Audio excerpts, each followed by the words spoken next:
Hey guys, happy Friday. Ashley Chumberlin here, life coach with another tip of the week. So, today I want to talk about 4 tips to improving your sex life.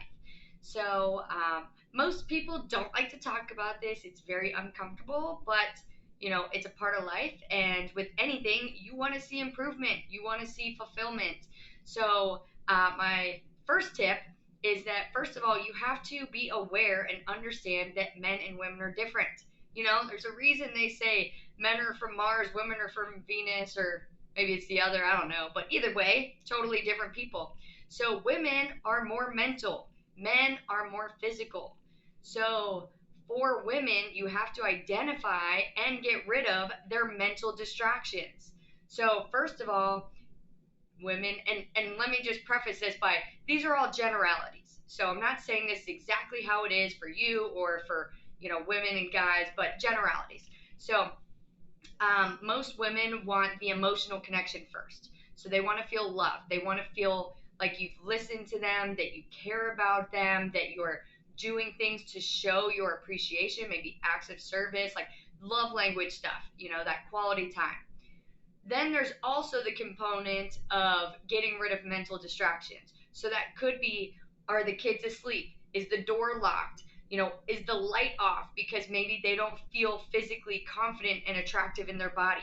Those are things that get in women's head and shuts them down from physically being in the moment, which makes things awkward and bad and all kinds of things. So that's women. So now men are physical. So knowing that, the number one thing that most men want is to feel physically wanted. So that could look like, you the woman being the initiator. It could look like lingerie. It could look like talking about sex more, or like sexting text. Or saying, "Hey, you look really good in that outfit," or it could look a lot of ways. But either way, women want the emotional connection and need to get rid of the mental distractions. Men want to feel physically wanted. All right, that's tip number one. Tip number two is most people have some kind of sex style or preference. So some people are kinky, some people want physical touch, they want to feel like all warmed up and good. um, some people it's a visual thing.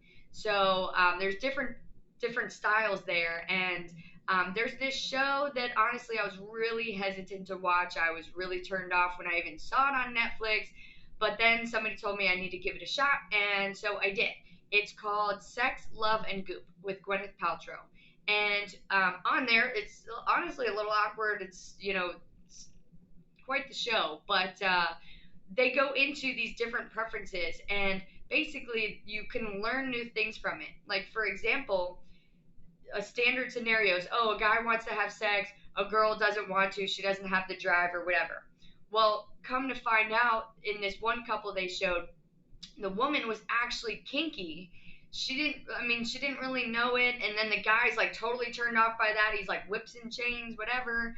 But really, when they found out what kinky could entail, there was a lot of things he could get on board with, and she was really on board with, and then it like was explosive for their sex life. It was just really eye opening. So that leads to the third tip, which is you need to have a real conversation with your partner about this. So most people don't talk about it because it's super awkward. I totally get it. But everyone has their own needs, wants, and preferences in a relationship in general, but also sexually. Like, you need to know what is the best way that your partner likes to be turned on. What is their favorite position? What's the best time of day that they want to get busy? And is there any kind of pain, turnoffs, or awkwardness that prevents them from either getting in the mood or wanting to be enticed or whatever? So suck it up. It'd be better to have a really awkward conversation once than to settle for an awkward, mediocre sex life the rest of your life. Just saying. All right, quickly, tip number 4. So if you want to spice things up, or if it's one of those things where you're like, hey, we're just in a rut, we don't think about it, or we're busy, or whatever, they have monthly sex boxes. So just like you can get a monthly box for anything, you could do sex boxes. And so what that looks like is each month you can get a different scenario. So it comes with role cards, it comes with toys, with outfits, whatever. Like what you need to, get out of the box, and it kind of gives you in the role cards some things that help you get out of your comfort zone, and kind of some tips and stuff. So that's something that could be potentially helpful and good. And then it's like, hey, once that box comes in the mail, we're gonna have our time together to open it and explore this thing. So those are 4 tips to help you improve your sex life. I hope it works, and I hope you guys have a great week. Bye.